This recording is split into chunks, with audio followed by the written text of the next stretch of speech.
Բարև ձեզ, եթերում հրապարակային շաբաթն է և մենք, ես և քաղաքագիտության դոկտոր Խաչիկ Գալստյանը նորից ձեզ հետ ենք։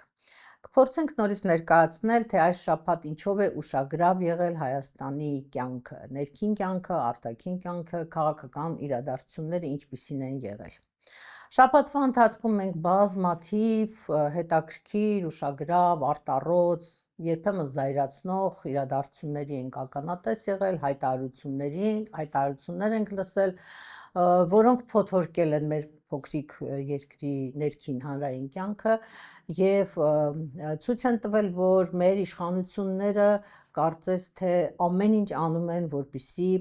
հակադրվեն հանրային կարծիքին, այնպիսի արտառոց մտքեր, արտահայտություններ անեն, որոնք մեծ արձագանք կունենան, աղմուկ կբարձրացնեն, մարդիկ օրերով կքննարկեն այդ հայտարարությունները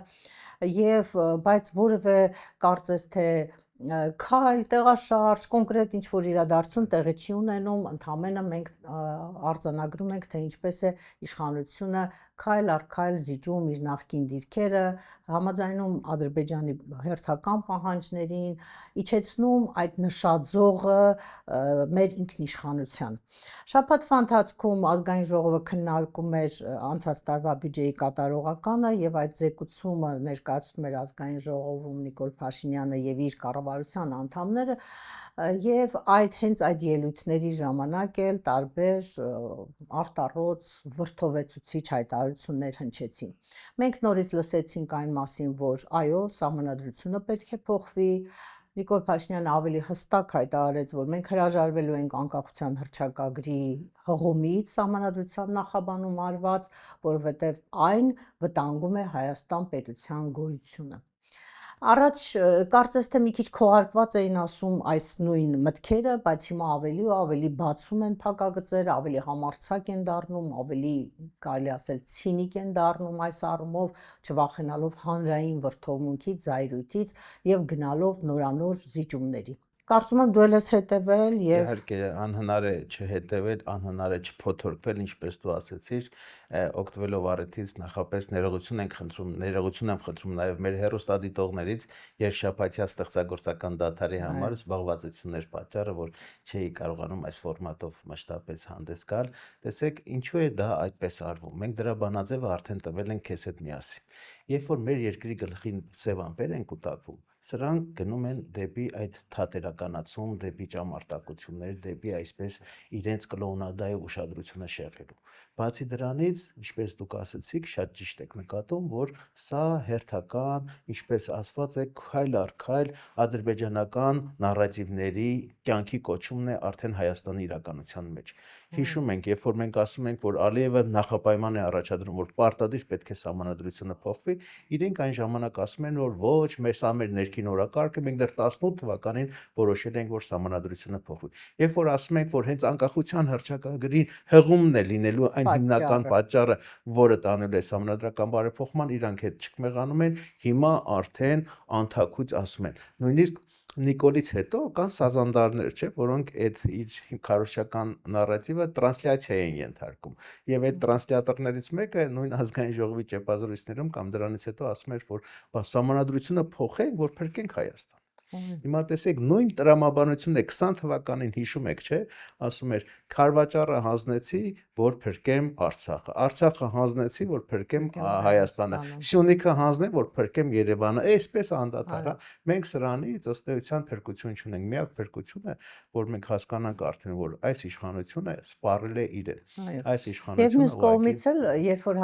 հանկարծ որևէ մեկը խոսում է Սյունիքը հանձնելու մասին եւ ասում է, որ դեր քայլերը տանում են այդ ուղղությամբ, այդպիսի մի հատ վրդովմունքի, զայրույթի տեսարաններ են բեմականացնում, բայց այս շաբաթվա ընթացքում մենք նկատեցինք, որ Արարատ Միրզոյանը թուրքական լրատվամիջոցներին տված իր հարցազրույցներում ասում է, որ մենք կարող ենք տարբերակներ մտածել, թե ինչպես բեռները առանց ստուգվելու անցնեն Հայաստանի տարածքով, կարող են կապարակնքված վագոններ լինել, կարող են սկաներներ լինել սահմանի այն կողմում, կարող է Ադրբեջանում ստուգվի, հետո գա Նախիջևան հասնի առանց կանգնելու եւ այլն։ Ըստ էության բարձրաձայնում են միջանցքի տրամաբանությունը, այն ինչ որ հերքում էին եւ երդվում էին, մեր կարմիր գիծն է, մենք միջանցք անհնարին է, որ Չէ, ուղղակի այստեղ կարևորը գլխավորն է ֆիքսել, թե որտեղ են դա ասում եւ ում են հրավիրում այդ միջանցքի պատրոնաժը իրականացնելու։ Այն որ սրանք միջանցք տվող են, այստեղ սկի երկու կարծիք լինել չի կարող, որովհետեւ չի եղել մի հարց, որ իրենք կարողանան սկզբունքորեն այն էլ հայկական շան ներկայացնել։ Դա եկեք ֆիքսենք։ Ուղղակի ամբողջ կռիվը գնում է նրան, որ եթե նոյեմբերի 9-ի փաստաթղթում այնտեղ գրված է, որ ռուսական սահմանապահ ուժեր կամ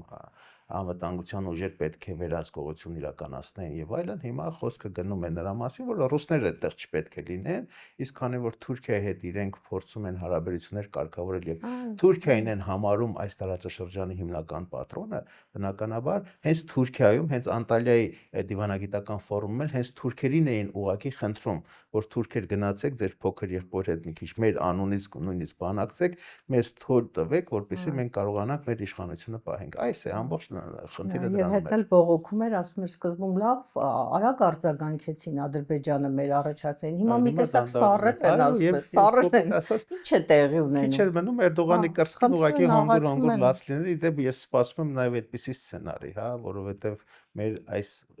ոչ բարով իշխանության միակ նպատակը իրենց իշխանությունը պահելն է։ Այդ իշխանությունը ով կերաշխավորի, պարզ է, չէ, որ Հայաստանի ժողովրդի աջակցությունը արդեն չունեն, իրենք հասկանում են, որ իրենց յուրաքանչյուր ստորագրություն վաղն իսկ առ ոչինչ է ճանաչվելու,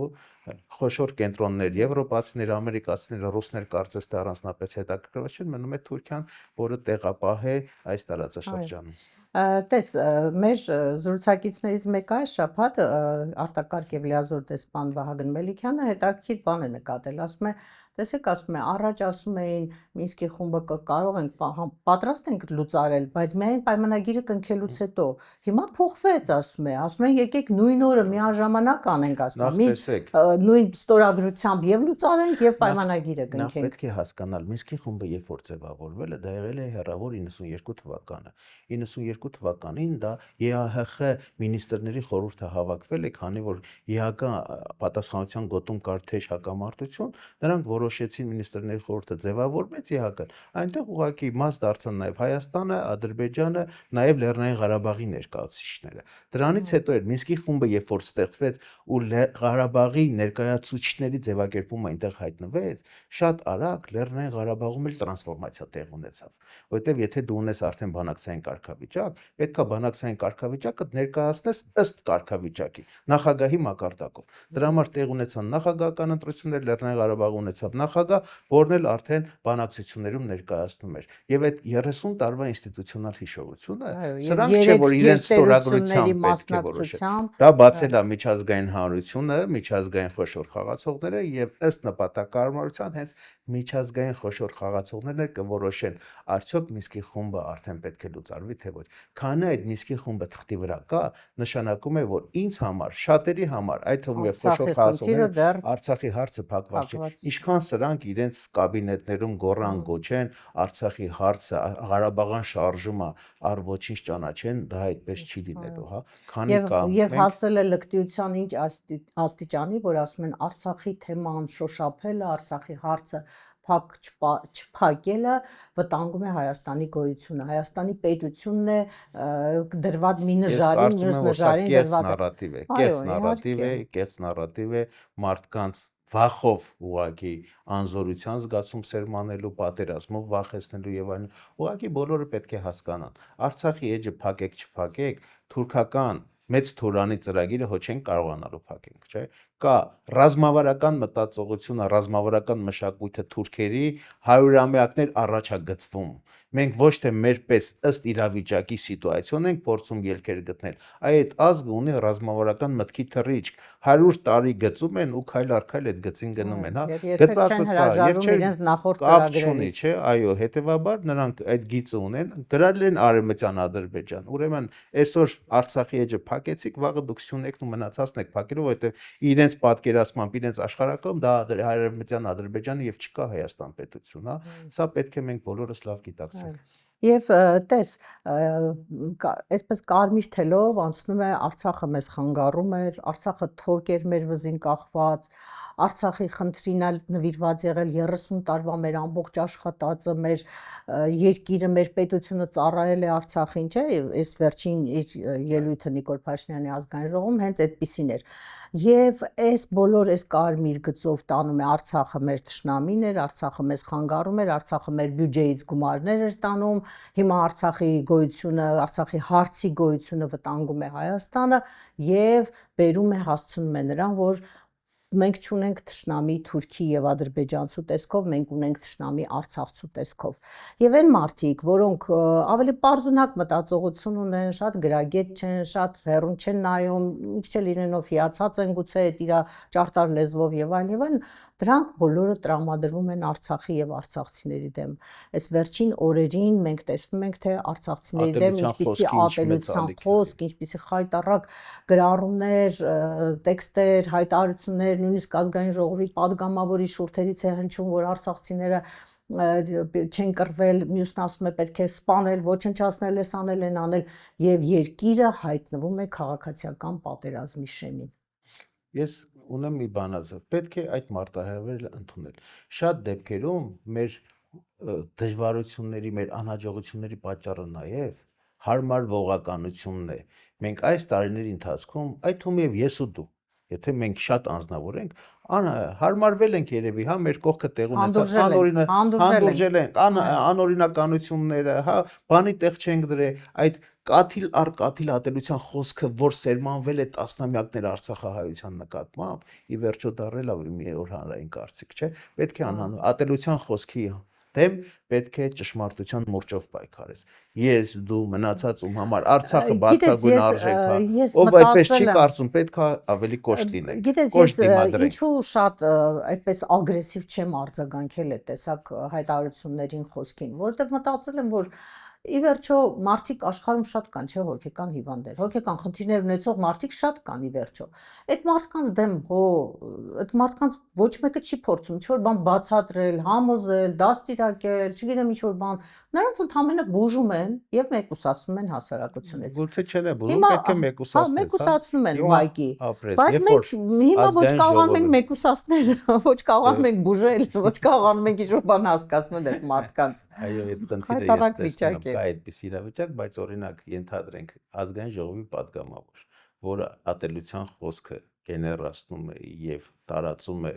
հանրային եթերում, լրագրողները, որոնք այդպես չեն մտածում, առնվազն պետք է արհամարեն, պետք է նաեւ տեղեկատվական terror-ի ենթարկեն, այո, շատ խիստ մոտեցում ցուցաբերեն, որ նա ուղղակի գլուխը իր բնից չհանի։ Գլուխը բնից չհանի։ Այս տարիների ընթացքում իրենք ինչ են արել։ Մտածող մարդուն, ով որ մարդ, ֆիզիկական անձ, ով որ ունի կարծիք արտահայտել ունի, թվում է, չէ, այս Facebook-յան հարթակներում տեղեկատվական ազատությունը եւ բայց այդպես չի։ Իրենք իրենց ֆեյքերով հայոյախառնությամբ խեղդում են առողջ խոսքը, բայց իրենք ֆեյքերով թելադրում են օրակարգեր։ Իհարկե այդ նույն ատելության քարոզը ես մի քանի անգամ փորձել եմ, տեսնեմ իրական մարդ կա այդ հայհոյանքի տակ թե չէ, որ բերենք հողի վրա աշկերին նայենք ու ասենք տղա ջան, կանգնիր հլա այդ նույն խոսքը ասա, այդ նույն Արցախցուն, հլա այդ ատելության խոսքը չկան դրանք, հասկանում եք, բայց կան որոշակի մունետիկներ, ովքեր ի պաշտոն է դա անում են, տակից արդեն ֆեյքերով լրացուցիչ։ Այո, այդ ոնց որ ասած նարատիվի իջեցնում է,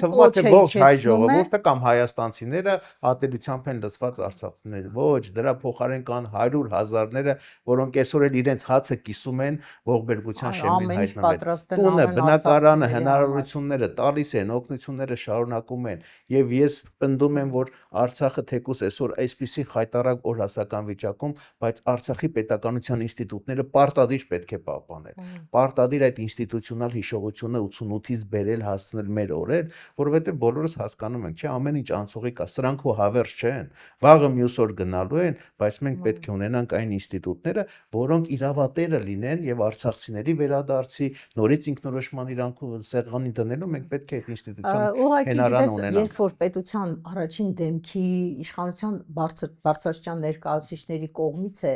այդ քաղաքականությունը տարվում եւ այդ քարոզը իջեցվում,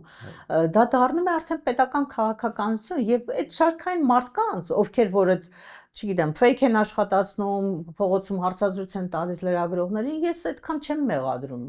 Այնտեղից եկող մի հատ գիծ է, որը շարունակվում է։ Այսօր հիշել էի, որ ընդհանրապես շիրակցիների հասցեին ասված մի փոքրիկ խոսքի համար Արմեն Գրիգորյանին բռնեցին, կալանավորեցին, համարեցին, որ ներքին ներազգային մի կենտրոնից էր, չէ՞ ուղղորդում, երբ որ իրենց հարկավոր իրենք այդ բուլինգը անում են։ Բայց հիմա այս արցախցիների դեմ այս խոսույթը, այս ատելությունը, որ տարածվում է, այդ անհանդուրժելի, անընդունելի, ընդ որում բռնության կոչերով է ուղեկցվում այդ ամեն ինչը, եւ դա քրեական պատիժ է ենթադրում։ Բայց ոչ մի քրեական գործ չի հարուցված, չէ՞, երբ որ նույնիսկ հաղորդումները ներկայացնում են փաստական ապացույցներով, կոնկրետ թե որտեղ ինչ ալիքներով ինչ է խոսվել, ձայն բարբարո հանապատի։ Նորից եմ ասում, ճիշտ է, դա պետական քաղաքականություն է, բայց մենք ունենք այնպիսի իրավիճակ, որ մեր ժողովրդի մեծ մասը, եթե նույնիսկ հրապարակավ փողոց դուրս չի գալիս, բայց ունի դեռ մի կարևոր քաղաքական իրավունք գնա ընտրատեղամաս եւ քվեով ապացույցի կամ ցույց տա։ Գյումրին դրա վառ ապացույցն է։ Փարաքարը Գյումրի դրա վառ ապացույցն է։ Եվ այն մեր գործընկերները նույն ընդդիմադիր դաշտում, ովքեր ասում էին, որ ընտրություններով այս իշխանությունների հետ անհնար է պայքարել, ընտրությունը դա, բայց ես գտնում եմ, որ ընտրությունն է նաեւ քաղաքական պայքարի միակ քաղաքակիրթ միջոցը փաստացիորեն։ Փարաքարն ապացուցեց, Գյումրին ապացուցեց, որ այո, հնարավոր է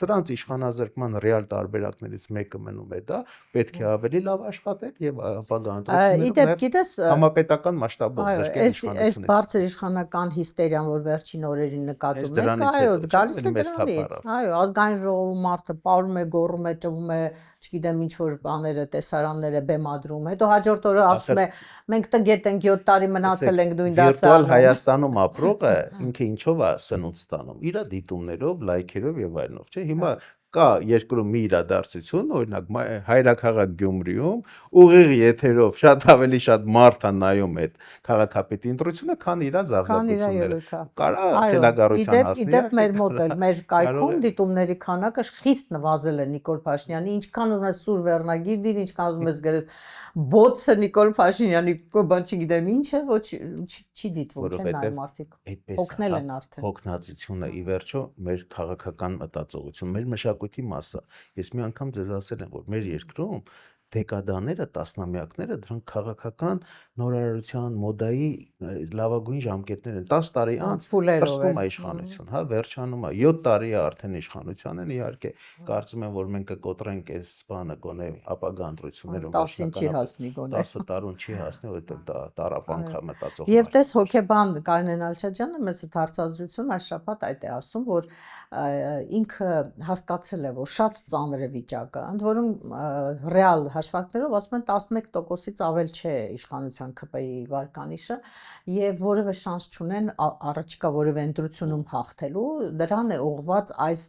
էպատաժը, այս հայտարարությունները, հետո տես փոխել է խոսույթը, սկսել է արդեն զղջումի, ներողության, մենք տգետ ենք, մենք չենք կարողացել, մենք չենք հասկացել, ես սխալվել եմ, որ այս բաները ձեզ չեմ ասել 2018 թվին։ Սիրելի Արմինե, ժամանակն անողոք է։ Կարելի էր 1 տարի առաջ ասել, 2-3 տարի առաջ, բայց 7 տարին, տեսեք, մենք հանրապետության կայացման առաջին տարիներին, երբ որ հայոց համազգային շարժումը եկավ իշխանության, մեր պետականության հիմքերը դրվեցին եւ այլն, ընդամենը 7 տարի էլ չկառավարեց Լևոն Տեր-Պետրոսյանը։ Այո։ 7 տարի մաքուր չի կառավարել, հասկանում եք։ Նիկոլ Փաշինյանը դրանից արդեն երկար է կառավարում, հետեւաբար ժամանակը արդեն ամեն ինչ իր տեղը դնում է եւ երկրորդ շանս տալը, որ թողեք հետո ժամկետը սպառված է, բոլորը տեսնում են, որ սրանցից ուղղակի խնդրում եմ բերեք մեկ ոլորտ ու մեր աչքը կողեք, որ այս մարդիկ ձեռք են տվել այդ ոլորտում ինչ որ հաջողություն են արձակել, տոտալ ձախողումները տոտալ են, ավերածությունները, որովհետեւ այո, սողալու համար ծնվածը հայտնի խոսք է, ինքը չի կարող թռչել, քանդելու համար ծնվածը չի կարող սարքել։ Այո։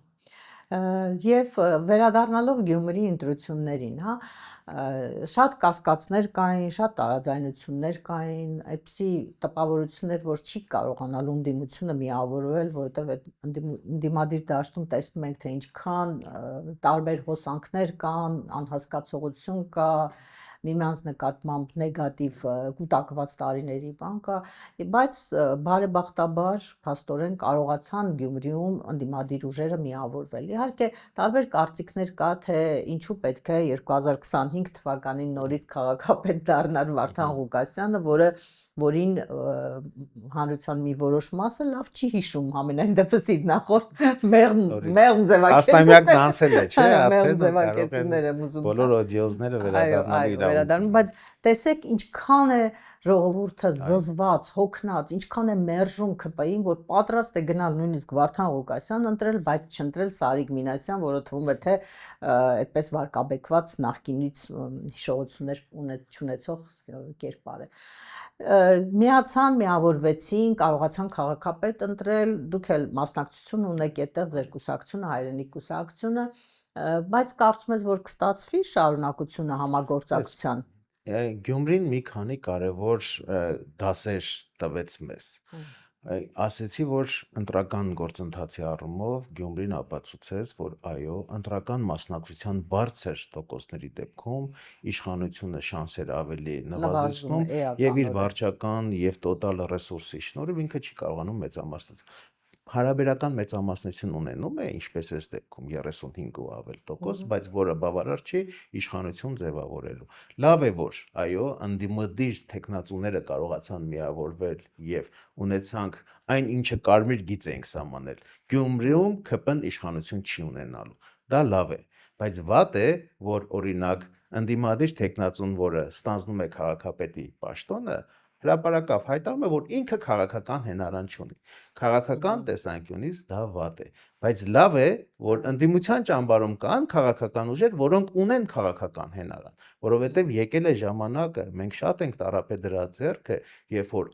անհատներից, կուսակցություններ, անհատներ լիդերներ, որոնք այո անձնապես են հեղինակություն, բայց քաղաքականապես մեծ հաշվով ասում են, որ ես հենարան չունեմ, ես իմ գլխի տերն եմ եւ այլն, հետեւաբար այդ անձերից պետք է տեղափոխենք պատասխանատվություն ինստիտուտների եւ կուսակցությունների դաշտ, քաղաքական պատասխանատվության դաշտ, այլապես այդ անձերին Բալասանյան Սամվելներն է, չէ, անձեր կուսակցություններ ստեղծել, չուներ քաղաքական հենարան, նրա հետ հեշտ հաշվեհարդար տեսան, հա, այդ վտանգը ես Գյումրիում տեսնում եմ, իհարկե, պարզ է, որ Գյումրին հիմա այնպիսի խոշորացուցի տակ է, որ իշխանությունը ինչպիսի օրինակ ռեպրեսիվ անօրինություններ գործադրի ինքը կարող է պայթել, շատ մեծ էֆեկտ ունենա, հետեւաբար այս տեսանկյունից այո, մինիմալ կոնսենսուսը կա, բայց ես կարծում եմ, որ այնտեղ դեռ անելիքներ հսկայական ունենք, որովհետև ես չեմ կիսում այն տեսակետը, որ երբ որ արդյունքները դեռ չհրապարակած բոլոր կողմերից արդեն վերջիկը տվել էին, տեխնացուին կարգել էին, քաղաքապետին ընտրել էին եւ ստիպում էին նաեւ այդ թվում եւ Մարտուն Գրիգորյանին իմ ընկերոջը արագ որոշում կայացրել, արագ ասա։ Արդյունքում տեսեք, որովհետեւ ստապողականություն նաեւ հասկանալի էր, որ պետք է փոքր հաղթանակ, պետք է փոքր կարևոր չի այդ հաղթանակի էֆեկտը մենք ունեցանք, բայց նորից եմ ասում, հարցերը շատ ավելի խորքային են, այս 1 տարին, որը նախընտրական է փաստացիորեն, շատ հարցերի պատասխան տալու է, չէ՞։ Արդյոք գումրեցիների շատ կարևոր է, թե ինչպես կպահի իրեն Վարդան Ղուկասյանը եւ ինչպես կպահեն իրենց ավականի անցած մյուս ուժերը, որովհետեւ իշխանությունը ամեն ինչ անելու է, որ վարկաբեկի, ցույց տա, որ տեսեք ինչքան վատ քաղաքապետ է ընդդիմության ներկայացուցիչը, որովհետեւ 2026 թվին ինքը արդեն այդ բագաժով գնա ընտրության, այո, մեկ դա է ցույց տալու, ցույց է տալու, որ ինչպես են պարակտվում, եթե կա որևէ չարաշահում, մեկը 10-ից դարձնելու, հրապարակելու են, դրա մասին են խոսելու, եւ ի վերջո նաեւ ես մի սուբյեկտիվ իմ կարծիքը հայտնեմ, որ այդ էպատաժ, այդ բանաստեղծությունները, չգիտեմ, հայտարարությունները, որ ես սովետական միության վերականգնման կողմնակից եմ, Բելարուսի նման լինենք բանի անդամ եւ այլն, դրանք միայն վնաս կարող են պատճառել։ Ես որ ասում եմ, որ տեսեք, անznապես մարդ իրավունք ունի, ասի ինչի մասին ուզում է, բայց հիմա ինքը արդեն հարցնեմ, հարգելիս, այդ որ քաղաքական կուսակցությունն է, որ քո պես է մտածում, կտեսնենք, որ տակը դա կոմունիստական կուսակցություն հասկացանք, բայց բոլորս հասկանում ենք, չէ՞, որ այդ 20% Քրիստոսը կոմունիստական կուսակցության վարկերի Ձայները շրջեր, չեն, չէ։ իհարկե, Եվ կոմունիստական կուսակցությունը այս վերջին 5 տարիներին ընդդիմադիր դաշտի ոչ մի միջոցառումներին մասնակցած չի եղել, հետեւաբար դասական ընդդիմադիր էլ չեն կարող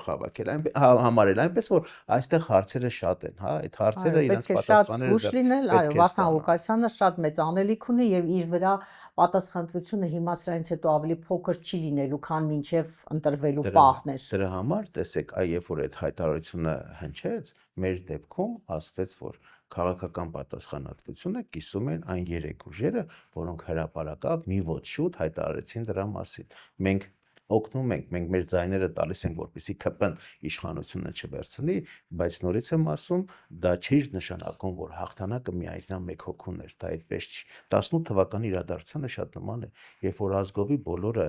դուրս եկան եւ ինչ որ մեկը եկավ իշխանության, որը միայնակ չէ, ընդամենը 1 ամիս, 2 ամիս հետո ինքը միայնակ ողջ իշխանությունը վերցրեց, իր տակով արեց ու այդպես շարունակում է բռնատիրական կարգերը օրորի հաստատել երկրում։ Եվ տարբեր համայնքներում չունենալով մեծամասնություն, չունենալով հաղթանակ չունենալով ինքը խլում է, զավթում է, խլել, զավթել, այնպես որ Գյումրին լավ դաս եղավ, լավ պատիժ էր դա, նաև պատիժ էր նրա համար, որ իրենք թույլ չտվեցին Բալասանյան դաշինքին շարունակել եւ պաշտոնավարել մինչեւ իրենց ժամկետի ավարտը։ Գյումրին ցույց է տալիս, որ այո, բավարար քաղաքական կամքի դեպքում ԿՊ-ին կարելի է հեռացնել իշխանությունից, դա անել նորմալ քաղաքակիրթ ճանապարհով, դրա հնարավորությունները պահպանվում են, ուղղակի դրա կյանքի կոչելու համար շատ պետք է աշխատել։ Խիստ շատ աշխատել, որովհետև իշխանությունն էլ հասկանում է, որ ամեն ինչ իր ձեռից գնում է, իսկ ապագա ընտրությունները իր համար կենաց մահու կռիվ է լինելու։ Նաև պետք է պատրաստ լինել բոլոր զարգացումներին։ Շատ թույլ եւ շատ վատ իշխանություն, որը սպառել է այդ վստահության ռեսուրսը հանրային, բայց նաև ունենք ընդդիմություն, որը пассив է, ոչինչ չի ձեռնարկում, տանը նստած սպասում է, թե ընտրողը քաղաքացին ինչպես կգնա, ինքնուրույն կպայքարի ամեն ինչի դեմ։ Արդյոք ընտրությունը դա կուսակցական եւ ընդդիմության մասնակցության արդյունք չէ։ Իհարկե, բնականաբար, երբ որ ասում ենք пассив է եւ այլն, արի այդպես չանենք։ Ընդդիմության աշխատանքն էլ ինքը շատ ահավոր բարդ աշխատանք է, ամենօրյա տքնաջան աշխատանք, ավելի շատ բայց մենք չենք ուզում մինչև 26 թվականը սպասել, որ նոր ընտրություններում նորից դրա համար արի գեներացնենք փողոցային պայքարը եւ փողոցային պայքարով վերջ տանք սրանց, հա։ Մարդիկ սպասում են իդեպ, սպասում են, հարցնում են, անդադ հետաքրքրված են, ինչու չենք դուրս գալիս, ինչու չենք քայլեր ձեռնարկում։ Ուղղակիորեն յուրաքանչյուր հետաքրքրված, յուրաքանչյուր հարց տող ինքն է պետք է հարց տա, ինքը անձնապես ինչի է պատրաստ։ Ես ու դու շատ բանի ենք պատրաստ, չէ՞, բայց մեր հետևից եկողները արդյոք պատրաստ են ամեն ինչ։ Կարծում եմ, որ դանակը դրան էլ է հասել, հա, ոսկորին էլ է հասել ու ժողովուրդը շատ ավելի է պատրաստ։ Ուղղակի նորից եմ ասում, քաղաքագիտական տեսանկյունից, քաղաքական հետագա process-ների տեսանկյունից, քաղաքացիական բախումը ու ներքաղաքական պառակտումը բարձր որ մեր երկիրը ավելի հետաքրքրելու, չէ։ Իսկ ես ասել եմ, որ մեր ընդդիմությունը մի քանի անգամ բարոյապես, քաղաքականապես շատ ավելի հասուն ու պատասխանատու է, քան գործող իշխանությունները։ Ու սա է շատ հարցերի, այսպես ասած, արգելանքը, որ չեն գնում այդ ռադիկալ քայլեր։ Այո, հասկանալի է։ Այնպես որ, սիրելի հեռուստադիտողներ, պատրաստ եղեք պայքարի եւ ամեն ինչ արեք, որպեսզի հասնենք բոլորս հաջողության։ Իդեպ ասեմ ձեզ, հա, որպեսզի մենք որոշել ենք, որ միշտ լավատեսությունն է մեր եթերում վերջին նոտան լինելու, այս շաբաթ մենք ազգովին նշում ենք Քրիստոսի հրաշափար հարությունը, այնպես որ այդ հավատը, հույսը, սերը պետքա թևածի։ Ես այս օրերին նկատում եմ, որ մեր ժողովուրդը գուցե ենթագիտակցաբար հազարներով գնում է եկեղեցիներ։ Եկեղեցի գնում է ճգնաժամի, ներքին խռովմունքի, խնդրի ինքնամաքրումը, ինքնակատարելագործումը, ինքնահամախմբումը պետք է լինի մեր ազգի փրկության հիմնական գրավականը, այնպես որ Քրիստոս հայրավի մեռելոց։ Այո, եւ շնորհավոր Զադիկ։